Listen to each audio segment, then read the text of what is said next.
Tá me vendo? Estou. Tá Aqui um tá. pouco. Eu tô escuro, tá tudo escuro para mim. Mas tá, tô lhe vendo, tá um pouquinho parada a imagem e cortando um pouquinho sua testa. De manhã a internet estava tão boa, né? Tava boa, é. Eu vou tentar entrar por outro aparelho aqui, peraí. Tá certo.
Pronto, eu acho que agora foi. Agora, Agora.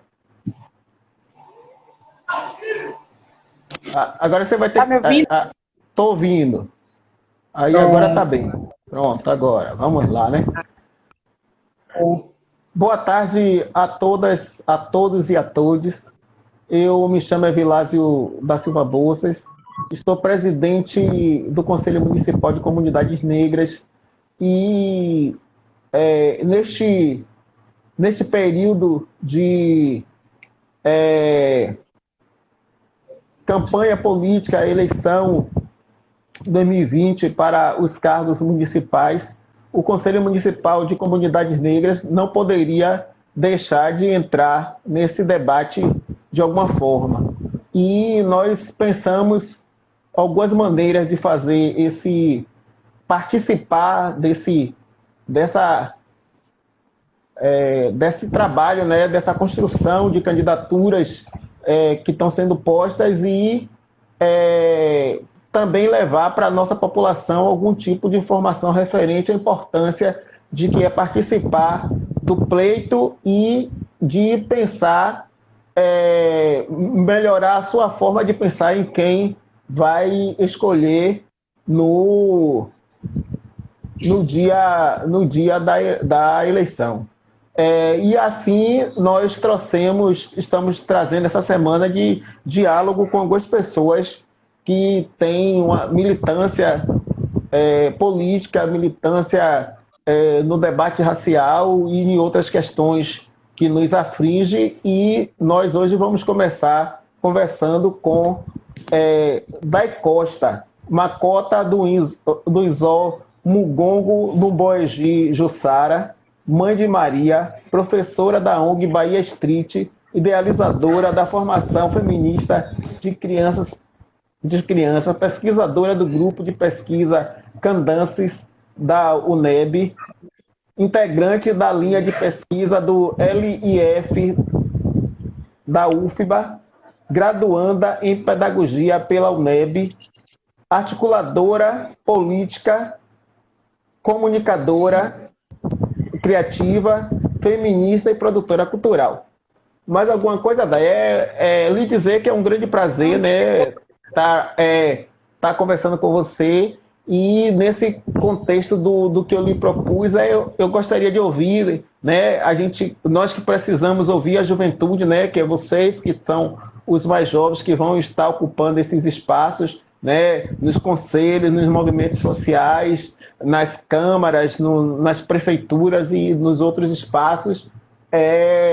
Eu hoje escolhi começar por uma jovem, para nos falar dessa importância da política na vida da população, da política na vida da população negra, e especialmente do que é importante, ou qual é a importância de nós vermos homens e mulheres engajados nesse debate, sendo eleitos tanto na Câmara como para o cargo máximo da prefeitura, e especialmente homens e mulheres negras. Eu falo homens e mulheres que nós que vivemos nesse meio, nós entendemos que existem outras pessoas que não negras que também têm um trabalho em prol das nossas causas que nos mais aflige. Mas é interessante a gente ouvir e dizer também que seria ideal que nós víssemos homens e mulheres negras ocupando esses cargos. Aí deixo com você a palavra para você falar mais um pouco de você, se eu não coloquei tudo que precisava, e me fazer essa abertura falando desse contexto da importância de homens e mulheres, especialmente homens e mulheres negras, nesse lugar de poder. Boa tarde, Tata.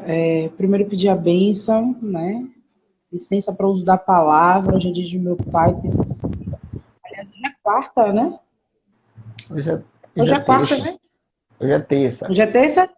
Pois é, dia de meu pai hoje. Então, peço aí ao Senhor a bênção, né? Para fazer uso da palavra. Licença para fazer uso da palavra. Peço desculpas, né? A gente tinha combinado um horário, mas também é tanta demanda que a gente acabou atrasando um pouquinho. Agradeço imensamente o convite. Eu acho que a gente troca muito, né, sobre os assuntos que nos rodeiam e nos emergem o tempo todo, e aí eu acho que essa troca já é uma troca que acontece, né, entre nós. A gente conversa muito. Eu acho que trazer as nossas conversas para o debate em que outras pessoas acessem, eu acho sempre que é importante, porque eu acho que o processo do diálogo ele é pedagógico, né? E aí, pensando no tema, né, a importância e a relevância do voto racial, né, do voto racial, eu chamo de voto racial porque é esse voto negro, né, e como isso impacta, né, nas nossas escolhas. Antes de começar, de entrar propriamente, né, no tema, você trouxe aí um pouco do meu currículo, né, um pouco de quem eu sou, de maneira muito simples também, né, porque eu tenho muitas coisas, e eu acho que articuladora política, ativista política é algo que diz muito de mim e da minha trajetória. Eu sou uma jovem negra que comecei a minha trajetória no movimento hip hop, né, que o movimento hip hop ele já é um espaço de formação política constante, com sua música, com suas vestes, com o território, com seu processo de afirmação de identidade negra, né? Acho que todas as pessoas que minimamente acessaram o hip hop sabem da importância que esse movimento, porque é um movimento, né, tem, e de impacto que ele tem nas comunidades, né, nas periferias sobretudo, e como aqui em Salvador, os hip hop já salvou muitas vidas de homens e mulheres negras. Então, inicio a minha carreira, um processo político de entendimento sobre racismo ali no movimento hip hop, que também é movimento negro, e logo depois perpasso pela capoeira, né, transito ali na minha formação política no movimento estudantil e digo que a minha base de entender as estruturas de cargo, as divisões de voto, né, toda a parte burocrática e técnica da política, eu aprendi no movimento estudantil, eu fui forjada nesse movimento estudantil quando cheguei na universidade, e esse movimento estudantil, ele foi uma grande escola, eu costumo dizer. Então, se hoje eu sou essa mulher negra que consegue ter uma compreensão maior política e, inclusive, entender o meu papel enquanto mulher negra nesse processo, o movimento estudantil contribuiu fortemente para isso. E aí, eu me encontro também, porque acho que o movimento estudantil ali fica faltando algo, e aí entra a questão de gênero muito forte, e aí eu me encontro, né? O meu encontro de água ali, o meu encontro bonito, o meu encontro potente com o movimento de mulheres negras. Então, hoje, eu sou uma ativista política forjada e fruto do movimento de mulheres negras, né? Não posso negar que os meus passos ele vêm de longe. Então, eu saudo Luísa Bairros, Reginalva de Paula, Valdeci Nascimento, Vilma Reis, Nazaré Lima Mota, um pouco Ana Cláudia Pacheco, tem uma grande rede, né? A Rede de Mulheres Negras, Sueli Santos, né? Enfim, você tem aí, eu tenho aí uma grande rede, né, de mulheres negras que dizem assim, olha, aqui a gente está falando de algumas coisas, aqui a gente está fazendo formação política, e aí eu começo a fazer uma leitura e uma compreensão do movimento, né, do movimento negro a partir do olhar das mulheres negras, e começa um processo de formação que hoje encontro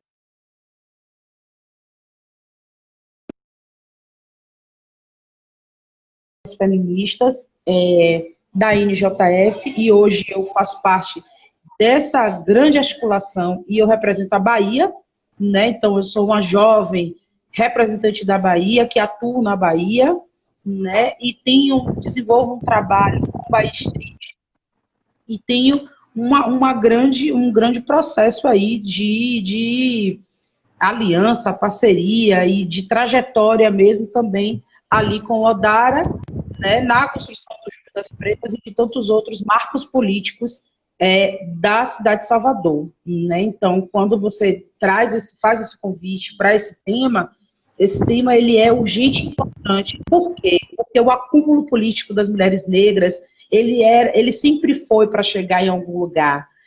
O nosso acúmulo político, as nossas pautas todas, elas eram para chegar em algum lugar. E que lugar é esse? Entende? Quais são os lugares que nós estamos querendo chegar? Então, a gente tem ali a disputa da universidade, a gente tem a disputa dos processos territoriais, das comunidades, mas a gente também tem os cargos públicos, né? A gente também tem os cargos políticos. Então, esse é um lugar onde as mulheres negras também precisam estar. E aí a gente está hoje em um ano, né, um ano adverso, né, num processo muito delicado, que é a Covid, o processo da pandemia. A gente está tendo uma campanha um pouco contida do que a gente costuma ver, mas a gente está tendo homens e mulheres negras na rua com as suas candidaturas. Então, quando eu olho para trás, quando eu olho para todos os fóruns, encontros nacionais, internacionais, todos os colóquios, todos os congressos, tudo que a gente pautou e ainda pauta, todas as viagens feitas, as trocas de realidade que nós fizemos nesse Brasil afora, e eu olho para as candidaturas negras e digo, bom, é isso também, entende?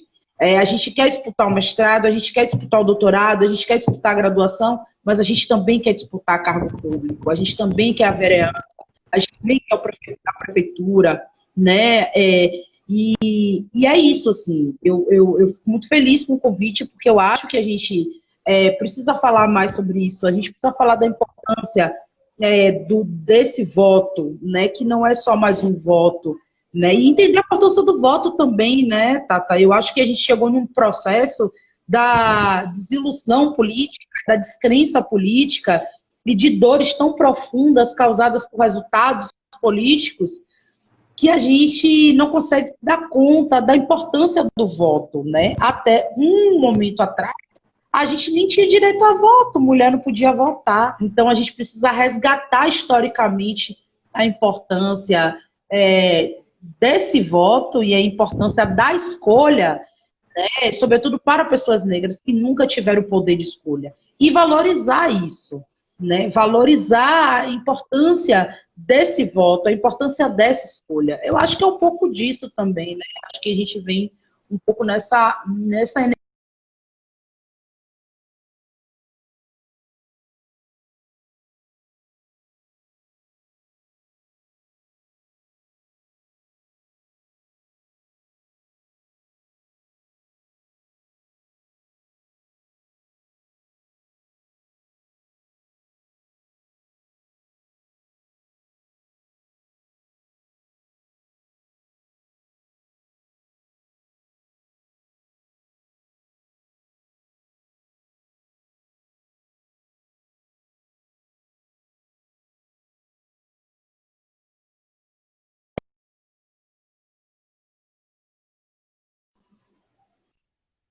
Agora, voltou.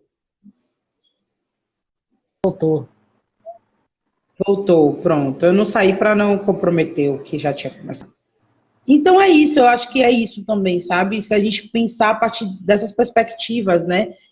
Pensar primeiro na importância, eu acho que o primeiro debate que a gente precisa fazer é a importância do voto, né?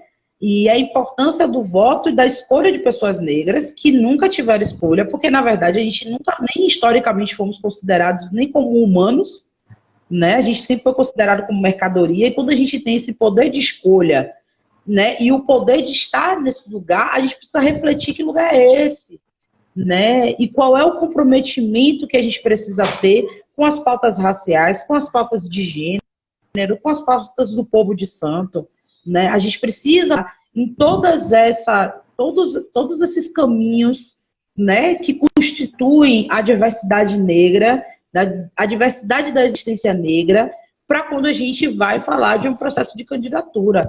Eu acho que a gente precisa pensar nisso, né? Então, eu acho que a gente tem candidaturas muito bonitas, de pessoas com trajetórias muito incríveis, pessoas com trajetórias respeitáveis no processo de disputa, né, sobretudo da vereança daqui da cidade de Salvador. Então, eu acho que a gente está num cenário, Tata, que é um cenário positivo, se a gente for analisar, né? A gente tem opções de pessoas negras que não é só pessoas negras que por estar. A gente tem pessoas negras comprometidas no processo de comprometimento, pessoas que já atuavam, né, no movimento social e que encontram ali também uma chance, né, um momento, uma oportunidade, né, de desenvolver esse trabalho de maneira ampla, né? Então, não é só votar racial, não é só o voto racial, é o voto racial em pessoas que se comprometam com aquilo que elas estão fazendo. Então, eu acho que é um pouco disso também, né? Pensar um pouco nesse sentido, assim.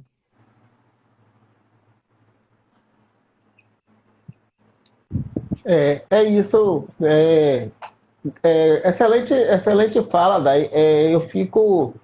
O Conselho de Comunidades Negras tem, nessa gestão tem justamente pensado nessa perspectiva de trazer essa conversa com os jovens, trazer essa conversa com quem está chegando e que já está até na trajetória aí, né?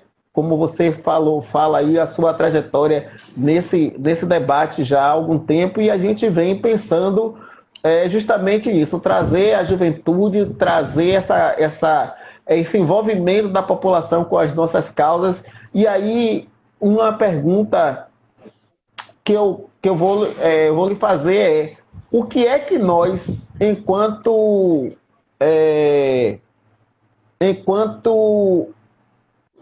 conselho, militância, pessoas enganjadas, podemos fazer primeiro, né? Eu tenho uma outra pergunta nessa linha, mas eu quero saber assim, o que nós podemos fazer para que a nossa população, que temos assim, uma capital com quase 3 milhões de pessoas, mais de 3 milhões de pessoas, uma capital que mais de 80% de sua população é preta e parda, e o que é que nós podemos fazer para que essa população se conscientize, né?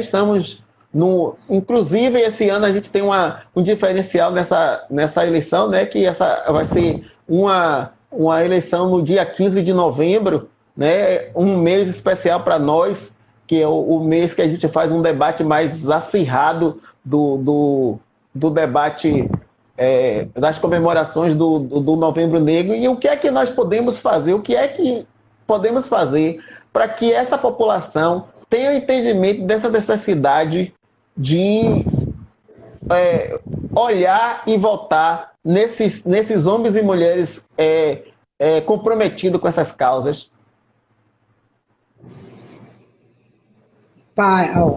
Assim, para mim,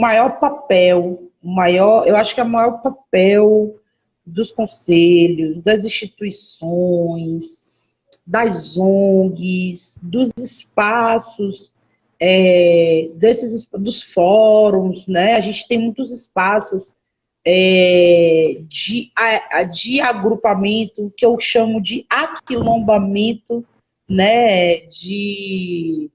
É um novo aquilombamento. Então, a gente tem um processo de aquilombamento aí, que é um processo de comprometimento, né, dentro das comunidades, dos conselhos, das instituições. Eu acho, Tata, de verdade, assim, de coração, eu acho que dentro dos terreiros de candomblé, acho que todo espaço de coletividade negra precisa focar em formação política. Eu acho que o que a gente precisa fazer é formação política. E como é essa formação política? Ela se dá de várias formas. Primeiro, você não pode falar de forma política com a população que está passando fome. Porque a população que está passando fome, ela precisa primeiro pensar no alimento, para depois pensar em formação. Mas de como é que a gente vai falar desse alimento? A gente vai falar desse alimento de maneira que esse alimento não seja um processo assistencialista, e de que a gente faz somente as doações, ou de que a gente só mata a fome do sentido biológico. A gente precisa matar a fome de conhecimento das pessoas. As pessoas precisam de formação política, não dessa formação política engessada, que a escola já faz, mas de uma formação política comprometida com a realidade delas. Então, assim, se o cara está promovendo o campeonato de futebol no bairro dele, ou líder comunitário, ou vizinho, seja lá o que for, ele está fazendo um processo de formação política, porque ele está convidando aqueles a fazer o negócio do campeonato, envolve a comunidade toda, a tia já faz um feijão, o outro já compra um negócio, vira um processo formativo naquele momento, um processo formativo descolado da ludicidade. Então, você tem um processo lúdico na comunidade, você não pode deixar morrer a alegria das pessoas. Então, não tem como a gente chegar, por exemplo, dentro de um espaço, né, como a periferia, por exemplo, aí você diz assim, mas você não usa máscara, mas você abriu o seu negócio, né, que é um negócio local ali. Se o cara está vindo para o shopping, as pessoas abriram suas lojas. Os grandes empresários abriram as lojas. Então, como é que você vai dizer para o cara que tem uma lojinha na rua que ele não vai abrir o negócio dele? Existe um disparate que é social, existe um processo que é da diferença social e que assim, a gente nem percebe, está no discurso. Então, eu acho que o processo de formação política é a nossa chave, né? Se a gente vai fazer um processo de doação, a gente vai fazer um processo de doação com cartilha, a gente vai fazer um processo de doação com conversa, e não é aquela conversa engessada que a gente aprende na universidade, que a galera não consegue acessar aquele tipo de linguagem. Não dá para falar com a periferia, não dá para falar com as comunidades com a linguagem que a gente usa na academia, não cabe. A gente dialoga, né, em cada espaço de acordo com aquele território. Então a gente chega naquele espaço, a gente vai falar com aquelas pessoas e a gente precisa descer um pouco dessa nossa vaidade intelectual. A gente tem vaidades intelectuais que precisam ser colocadas de lado quando a gente está falando de população negra. Quando a gente adentra uma comunidade, a gente tem que adentrar de maneira tranquila, porque ali é a comunidade da pessoa, ali é aquele espaço político. Então, quando a gente fala de conselho, de fórum, e quando a gente vai falar desses quilombos, que a gente está falando de aquilombamento político, porque é isso que o conselho tem que ser, aquilombamento político, para discutir pautas, para conversar sobre as coisas, que eu acho que o CMCM vem fazendo muito bem nesse processo de pandemia, conversando sobre os assuntos que são pertinentes à comunidade negra. Então a gente vai conversar sobre esses assuntos, e a gente vai conversar sobre esses assuntos de maneira tranquila, entende? Porque se você chegar na comunidade e você falar de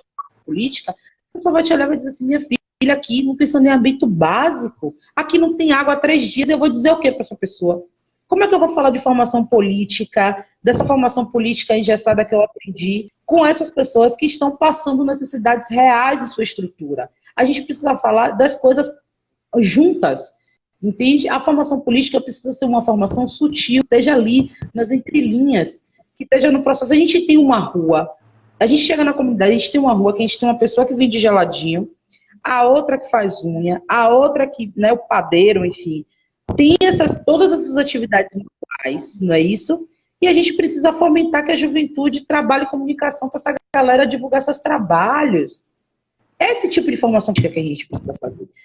Fazer com que o desenvolvimento econômico dessas comunidades se dê de maneira, né, enfim, as pessoas não vão ficar ricas, as pessoas vão viver melhor. E a gente precisa falar do bem viver, que é a nossa, enfim, né, é o nosso projeto maior do Movimento de Mulheres Negras, é bem viver. E quando a gente está falando de bem viver, a gente está falando dessas questões também, entende? Então, eu acho que o grande papel, eu acho que o que a gente pode fazer, mesmo enquanto ativista, enquanto conselho, enquanto formação política, né? Formação política, mas não é chegar lá com a formação política pronta na universidade, na comunidade. É eu dialogar com as pessoas que estão ali, o que é que elas gostam? É futebol, né? É música. As pessoas não gostam de música. A gente precisa trazer o paredão como um processo político. Como é que a gente vai chegar perto do paredão? De que forma é que a gente vai chegar? Se vocês olhar a campanha, todo mundo fez diga pro pagode. Por quê?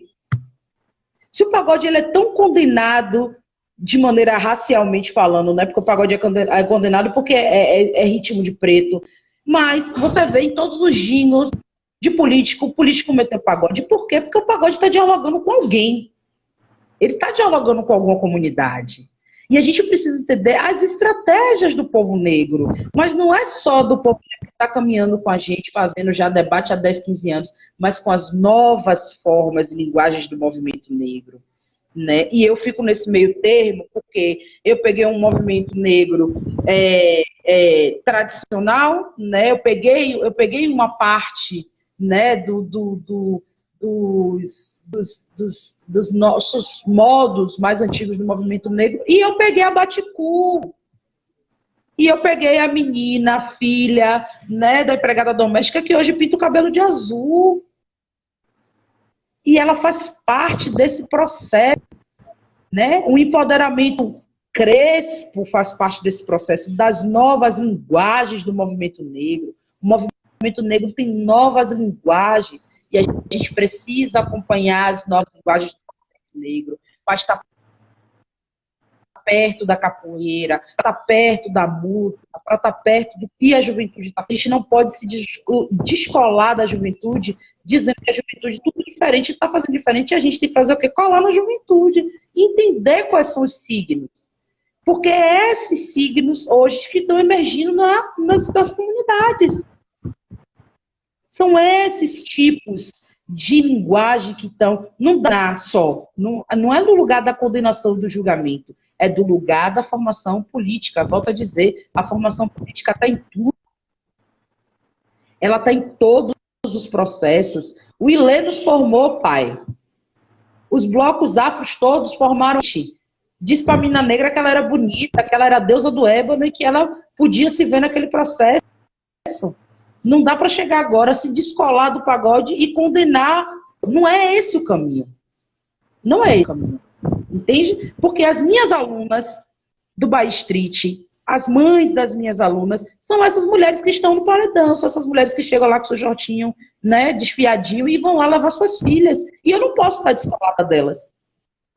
Eu tenho que estar colada nelas. Elas também são o meu papel de militância. Elas também estão na minha rede de diálogo, né? A menina dizer, pô, minha filha fica todo dia dizendo que é para fazer a transição capilar, porque ela não quer alisar o cabelo. Ela disse, minha mãe, por que a senhora fica alisando esse cabelo? É esse tipo de fala que a gente escuta. E a gente vai fazer o quê com essa fala? Vai se afastar dessa população? Vai condenar? Vai dizer que não é isso, que isso?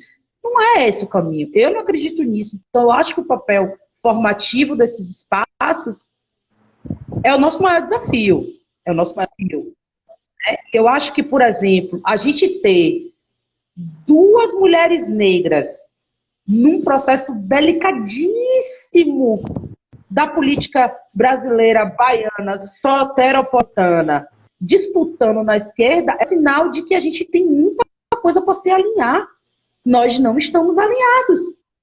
Estamos alinhados. Agora não era o momento para a gente ter 2 candidatas, 2 mulheres negras candidatas. Não era. E a gente sabe disso. Entende? Então, são leituras e percepções muito sutis, né, dos processos políticos, dos processos de escolha, né, que a gente precisa estar atento. Né? E a gente precisa estar atento e não é só dizer, eu não gosto de política, eu já falei não sei quantas vezes dentro de casa ninguém me ouviu, porque isso não é sobre isso. Entendeu? Não é só sobre isso. É também sobre isso, mas não é só sobre isso. Isso não está descolado de outras coisas. Então, eu acho que o grande papel dos conselhos, eu acho que é isso que já está acontecendo, sabe, Tata? O diálogo, eleger temas que dialoguem com isso, né? Dialogar com as lideranças que estão atuando nesses espaços, nesses bairros. Tem muita gente atuando nos bairros de maneira comprometida. Então, eu acho que isso é um caminho também, sabe? Eu acho que é um pouco isso, né? O diálogo, a formação política. Eu acho que os dois aí caminhando juntos, eu acho que é um papel que a gente vai conseguindo exercer nessa formação, sabe? E em rede, que a gente só vai funcionar em rede. Ninguém acha que vai se empoderar sozinho e que é o grande empoderado sozinho, porque o processo é coletivo. Né? Hoje Dai está aqui mudando de cabelo toda semana, foi porque alguém lá atrás botou o cabelo para cima e disse que podia, né? Alguma pessoa negra lá atrás, algum mais velho, né? Porque eu acredito que nossos passos vêm de longe. Algum mais velho lá atrás me disse que era possível. Eu entender que eu não inventei a roda, que eu sou continuidade de um processo, sou continuidade de um processo de mulheres e homens negros. Entende? Eu acho que essa é uma coisa que a gente não pode perder nunca. Muito bem, Dai. É importante ouvir essa sua fala. E aí eu vou fazer aqui um contexto para você também me dizer algo sobre. Nos últimos 20 anos, houve grandes avanços no ensino superior e na difusão dos movimentos sociais. Você acha que o crescente, porém tímido, número de candidaturas negras tem relação com essa trajetória política e difusão do conhecimento? Eu estou pegando a pesca aqui, que tem que, de vez em quando, fazer uma pesquinha, dar uma pescadinha aqui, e aí você me diz, o que é que você me diz desse contexto daí? Com certeza. Eu acho que tem muito a ver. Primeiro, qual é o processo, né? Nos últimos 20 anos, eu vou dizer nos últimos 15, né? 15 que eu falo assim, 15 do que eu tive acesso mais fortemente, né? A gente tem um número enorme, né, de avanço, de ingresso nas universidades públicas. Isso é uma coisa que está aí, é incontestável, é dado. E quando a gente entrou na universidade, Tata, a gente entendeu que a gente podia.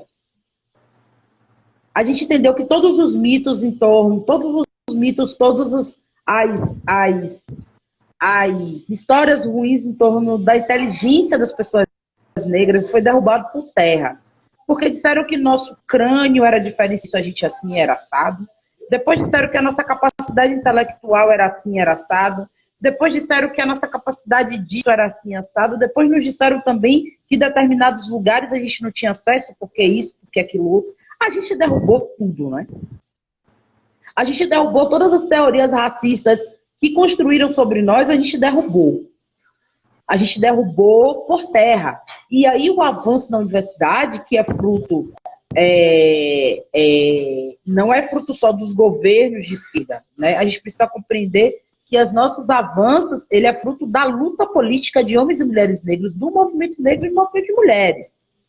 Que foram esses movimentos que fortaleceram, foram esses movimentos que pressionaram os governos, né? Governos eleitos por bases negras, porque era a gente que ia batendo de porta em porta para fazer campanha para essa galera, né? Foi a gente que elegeu e a gente que colocou. Se você olhar todo o corpo político, você olhar todo o cabo eleitoral, todo o corpo de comunidades, quem elegeu todas essas candidaturas dos governos de esquerda foram a base negra, né? A base política, né? Somos nós, então fomos nós que fizemos os processos, ainda que o processo hierárquico de poder estivesse concentrado na branquitude, fomos nós que fizemos esse processo. E aí você tem um processo de avanço, de acesso à educação, que é muito forte, que é num lugar, porque assim, a educação básica, você até alcança, você até ali consegue fazer uma compreensão, mas não uma compreensão dupla quanto no ensino superior. Então, no ensino superior, as portas se abrem. Você faz ensino superior e você entende que uma universidade é um universo mesmo, que ali você tem possibilidade de não só atuar dentro da universidade, mas como você faz um processo de diálogo com as universidades, e aí eu falo por experiência própria, né? E aí conhecer a realidade da Universidade de Brasília, conhecer a realidade da Universidade de Fluminense, conhecer a realidade da UFMG, para mim me trouxe uma amplitude de visão política que eu não teria se eu não tivesse acessado, né? Entender que os problemas da minha universidade não eram só da minha universidade, que as outras universidades de outros estados tinham também outros problemas, né? Tinham outras questões. Então, perceba, quando você tem um processo de acesso à universidade, né, você consegue compreender, por exemplo, que existe um boicote, que existe um plano racista para derrubar as nossas possibilidades, né? E que ali você entende que é possível, né? Quando você adentra a universidade, que você consegue fazer uma graduação, que você consegue acessar, né, e que você consegue ali, de alguma forma, estar numa mesma turma com pessoas brancas, as pessoas brancas vão dizer, opa, peraí,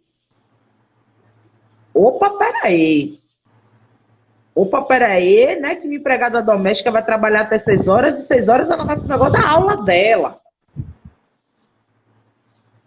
né? Porque as possibilidades de negociar, de financiamento das universidades e de faculdades aumentou. Então, eu vou ser empregada doméstica, mas eu vou fazer meu curso superior. Então, começa um processo ali, né? Que pode não ser de igualdade, que não jamais será, mas entra num processo de disputa de narrativa que é muito forte. Entende? Então, sim, eu acredito sim que o processo de ampliação, de acesso, de ingresso à universidade coloca a gente em um lugar de compreensão, de leitura política, muito mais refinado, aguçado, você consegue entender melhor os processos. Então, hoje, a atenção. Eu sei o que é líder, o que é vice-líder, o que são pastas, né? O que é pasta LGBT, o que é pasta de saúde, como essas coisas operam. E isso foi o movimento estudantil dentro da universidade que me deu. Eu não aprendi isso só com o processo de ensino de segundo grau, ou no processo de ginásio, na escola, na educação básica. Eu aprendi na universidade. Na universidade eu entendi como os votos são contados. Na universidade eu entendi como é que funciona o processo de democracia. Né? Eu tive ali uma política muito intensa. Então, isso foi acesso a partir da que a universidade proporcionou. Então, sim, eu acho que nos últimos anos a gente passa a forte, e que isso possibilitou, por exemplo, a gente ter possibilidade de se ver e de acreditar que a gente podia ser candidata, né? Da gente se ver nos processos, né? Da gente ver Marielle, da gente ver Thalília Petroni, da gente ver Érica Malunguinho, né? Da gente ver mulheres ocupando espaço de vereança, né? A gente vê essas mulheres vereadoras, e a gente vê isso acontecendo. Isso deu para a gente a possibilidade de uma representatividade de que é possível estar, né? É possível estar ali naquele lugar, é possível ser candidata. Então, eu acho que o processo de representatividade, o processo de comprometimento com a luta política antirracista, fez com que a gente tivesse uma visão muito melhor e ampla dos processos políticos. Porque não dá só para ser candidata negra. Você tem que ser candidata negra comprometida com uma luta política de passos que vêm de muito longe. E esses passos que vêm de muito longe, eles precisam ser honrados, né? Não dá para você fazer um processo negligente, não dá para fazer um processo sem comprometimento político. E eu acho que a juventude, ela entra muito forte nisso, né? A gente tem um número considerável de candidatas jovens fazendo disputa, entende? E eu acho que... E aí eu volto a dizer que... Tá ouvindo? Estou ouvindo. Você vai falar de juventude, e aí eu vou emendar a pergunta, porque a gente já tem mais de 40 minutos de conversa, e daqui a pouco a gente vai começar a chegar para o final. Aí eu já vou entrar logo aqui numa pergunta para você seguir o seu raciocínio. Nesse contexto político, quais os principais desafios para as candidaturas negras, principalmente as de mulheres jovens? Você já ia falar em jovens, mulheres, aí eu já gancho aí para a gente poder nortear a conversa. O maior desafio, meu Deus, são tantos. Eu acho que o racismo é o maior desafio de tudo que a gente faz, né? O racismo, ele é o nosso grande tendão de Aquiles, ele é o nosso processo, ele é o coração da coisa, né? Mas aliado ao racismo, que eu acho que o racismo é o centro e tudo que vem ao redor são tentáculos, vem a falta de financiamento. O financiamento não é igual para campanhas, para pessoas brancas e para as pessoas negras dentro dos partidos, poder de decisão política dentro dos partidos para as pessoas brancas e para as pessoas negras. Então, é tudo mulheres negras nesse processo de juventude, meu Deus do céu. Né? Ainda tem esse processo de juventude que é de você deslegitimar a jovem porque é muito jovem, né? Ou porque é jovem e mulher. E aí entra o outro fator, o machismo, né? Que os homens, eles não conseguem respeitar a gente nos processos políticos. E isso não se dá só dentro das candidaturas, se dá em todo o processo político que a gente se propõe a fazer, todo o processo político que a gente se propõe a estar. Os homens acham que vão ter acesso aos nossos corpos, os homens acham que vão ter relações com a gente, que, para além das relações de trabalho. Então, a gente lida com assédio no processo de disputa política, qualquer que seja, e eu acredito que dentro de disputa de candidatura exista isso, porque nós temos casos recentes de pessoas que se desvincularam de outros partidos e pessoas e homens por assédio, certo? Então a gente tem o assédio, do machismo, da falta de financiamento, da falta de apoio mesmo, né? Porque o financiamento eu já estou dizendo que é tudo, né? Porque os apoios todos, eles estão dentro de financiamento, porque você não consegue fazer uma campanha sem dinheiro. Você precisa ter dinheiro, você precisa ter base para fazer uma campanha política. Então, existem todos esses desafios no processo da disputa. Aí, falando da disputa, na efetivação, você já eleito, você conta com as mesmas dificuldades, sabe? O processo do assédio, o processo do machismo, da falta de autonomia. Então, quando eu digo que você não dá para entrar nesse processo, não dá para entrar no jogo político sem ter firmeza daquilo que você acredita e tem como projeto, né? Porque é isso, qual é o seu projeto político de vida? O que é que você acredita como projeto político de vida? Porque tem o que você acredita como projeto político de vida e tem o que é possível fazer, entendeu? Então, tem que ver a diferença dessas duas coisas, porque você não se candidata a vereador e ganha como vereador e você vai fazer o processo sozinha, porque tem pessoas muito comprometidas, viu, Vilas, na vereância, que na hora das votações, na hora das combinações políticas, essa pessoa sozinha também não consegue fazer processos efetivos grandiosos. Então, percebam, os desafios, eles são muitos.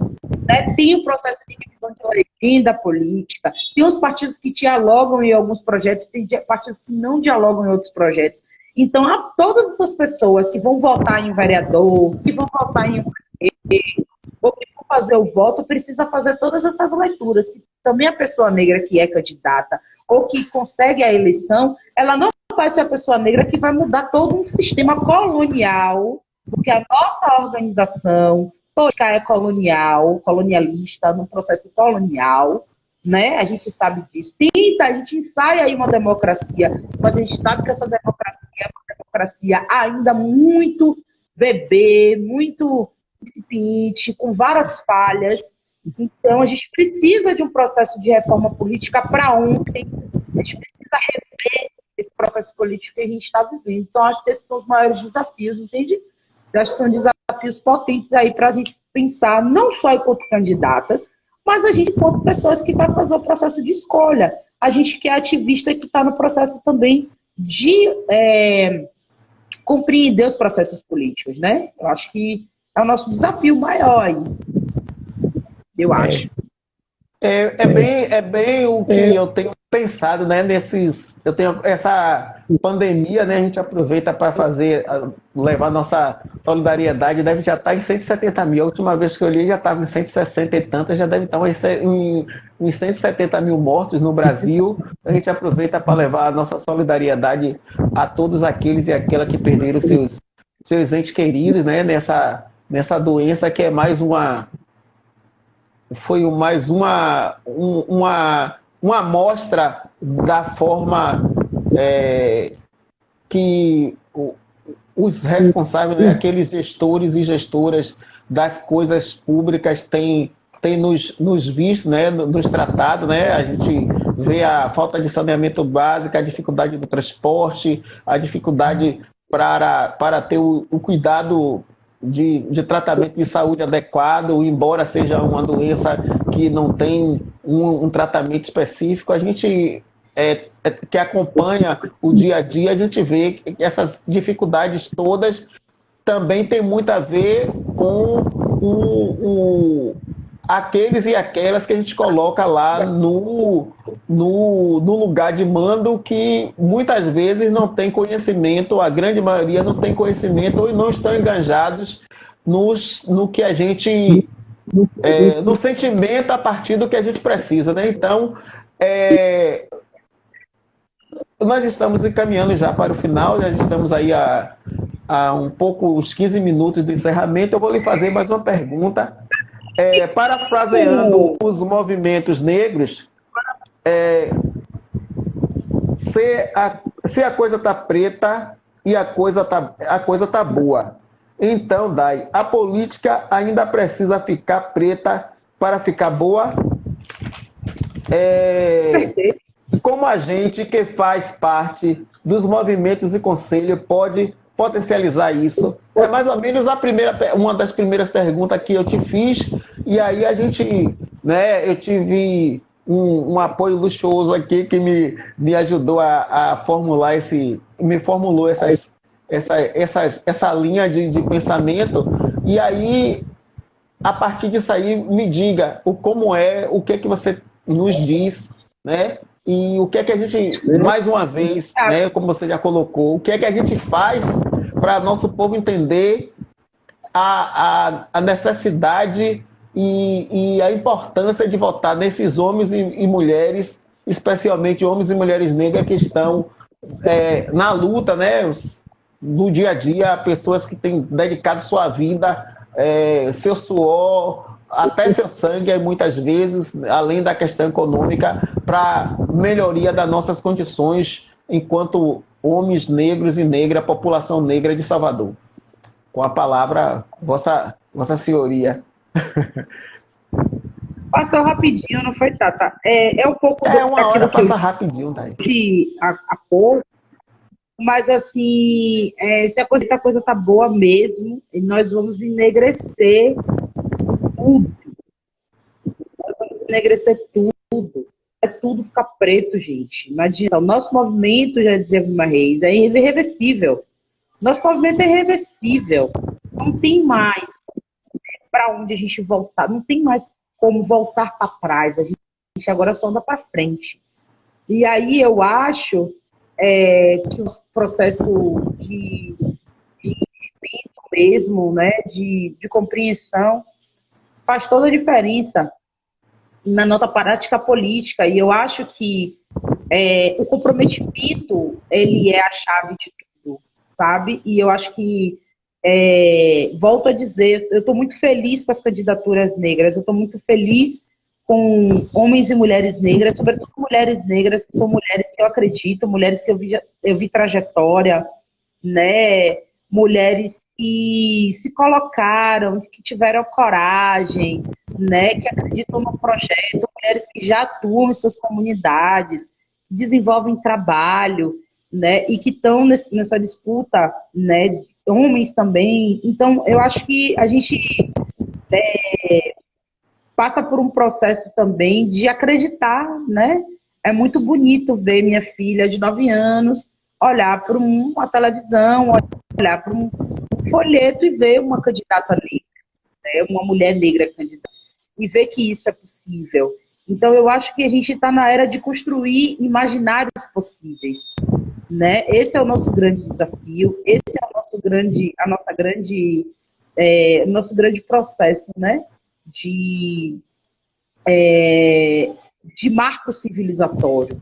Nós estamos vivendo um marco civilizatório, um novo marco civilizatório. E esse marco civilizatório vai se dar, vai se construir, vai se consolidar através das mãos de mulheres negras. Não tem outro caminho, não tem para onde ir, né? Só tem nós temos um projeto de mundo, nós temos um projeto de mundo. Esse projeto é um projeto coletivo. A gente não vai fazer, a gente não tem como, a gente não tem nem força para fazer as coisas sozinhas, né? Então eu acho que é isso. Eu acho que a gente vai fazer um processo de eleição numa data que é muito simbólica, e eu acho que as escolhas, elas precisam ser escolhas pensando as trajetórias dessas candidaturas, sabe? E eu fico muito feliz, né, com o nosso papo, com a nossa troca, da gente ter conseguido conversar hoje sobre isso, que é o que a gente também já conversa mesmo, e dividir um pouco, né, dos nossos pensamentos, das nossas angústias e das nossas esperanças, né, que eu acho que é uma coisa que a gente não pode perder.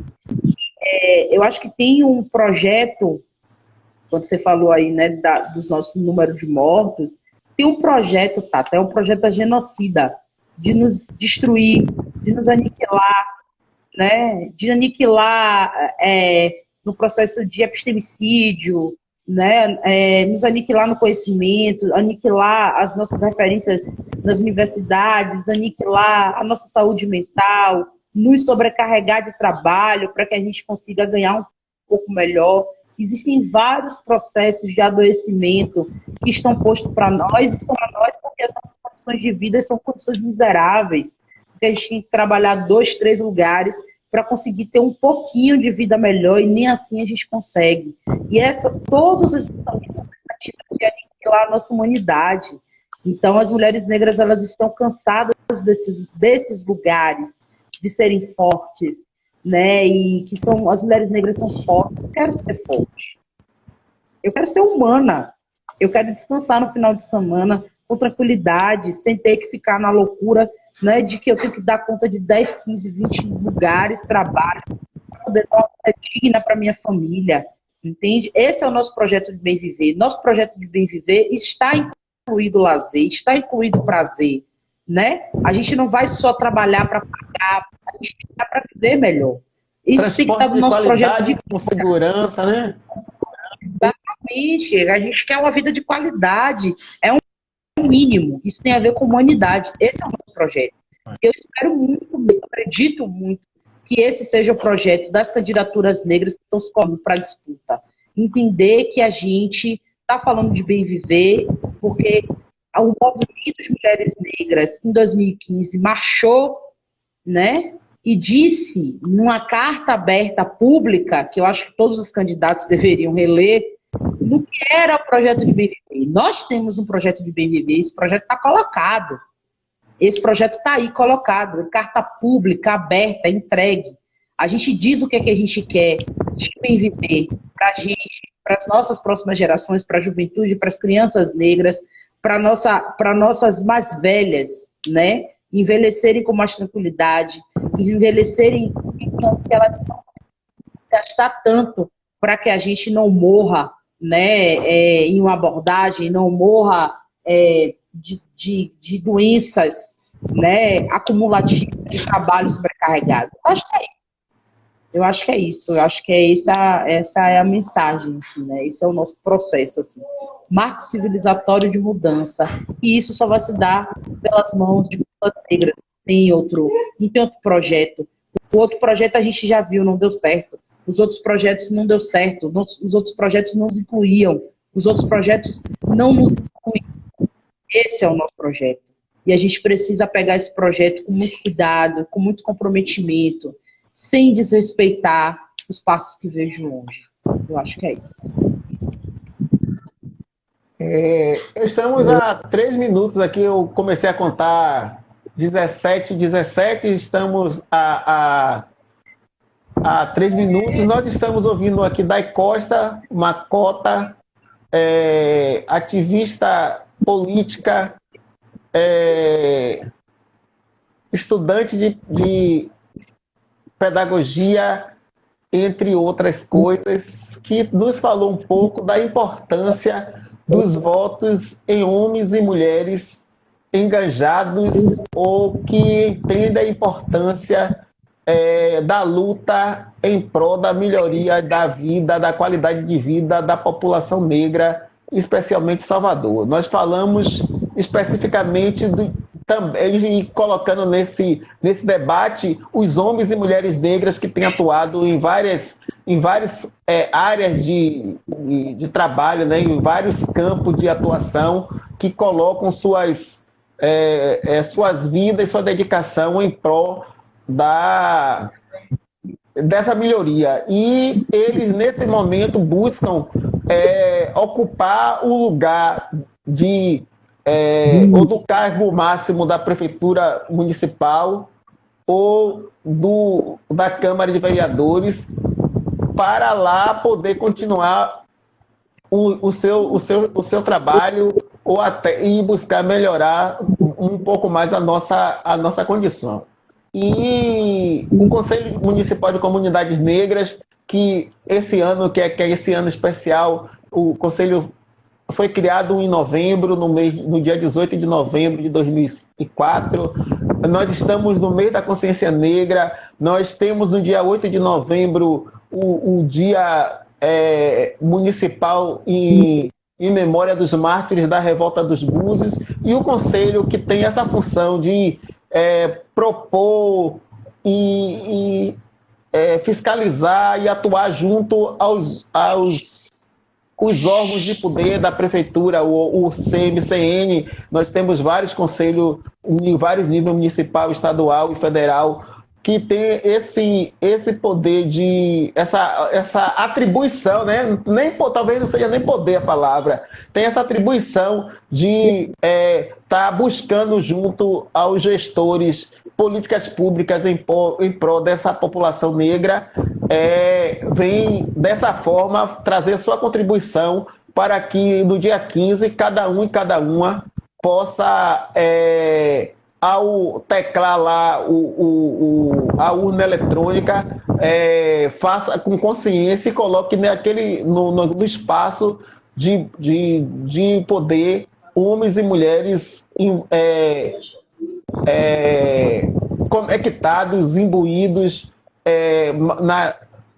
nessa nossa causa maior, que é em prol da população negra. nós não fizemos, o conselho não fez uma conversa com cada, né? São muitos candidatos, tanto as mulheres e os homens negros e os não negros envolvidos no debate racial, no combate à intolerância e outros. Nós não fizemos um debate específico com cada um deles, porque são muitos, nós não conseguiríamos, mas estamos aqui colocando a nossa contribuição e vamos trazer essa semana de hoje até sexta, sábado, pessoas que tenham contribuições para nos ajudar, para que no dia 15, ao apertar as 5 teclas, nós façamos isso com a consciência e com o entendimento de que vamos fazer para uma possível e necessária crescimento, talvez eu não fale nem mudança, crescimento das possibilidades de que se faça as coisas pensando do jeito que precisa ser pensado em prol da nossa população. Daí com você, para você fazer a sua fala final. Agradeço em nome do Conselho Municipal de Comunidades Negras, agradeço a cada um e cada uma que esteve aí nos ouvindo. Peço desculpa por nós termos atrasado um pocão, porque teve uma necessidade técnica e não foi possível a gente começar, mas assim, estou muito agradecido por cada presença. Muito obrigado. Obrigado, Michele, que me deu suporte técnico aí, nos ajudou em algumas perguntas. Estamos aqui, assim, agradecendo veementemente. Obrigado, Dai, com você. Obrigada, Tata. Eu acho que essa troca é importante. Eu acho que a gente tem que sempre pensar assim. Eu acho que o diálogo é pedagógico, ele precisa ser feito, né? Fiquei muito feliz, gostei muito da nossa conversa, passou super rápido. E eu agradeço muito, muito mesmo nosso papo de hoje. Foi muito bom. Agradeço a CMCN também pelo convite, né? E fico muito feliz de poder contribuir de alguma forma para que a gente consiga ampliar as reflexões políticas em torno do tema. Obrigada. Eu agradeço, assim, de forma atenhorada. Um grande abraço a todos e a todas. Obrigada a todos que participaram. Beijo. Beijo. Amor, chamou.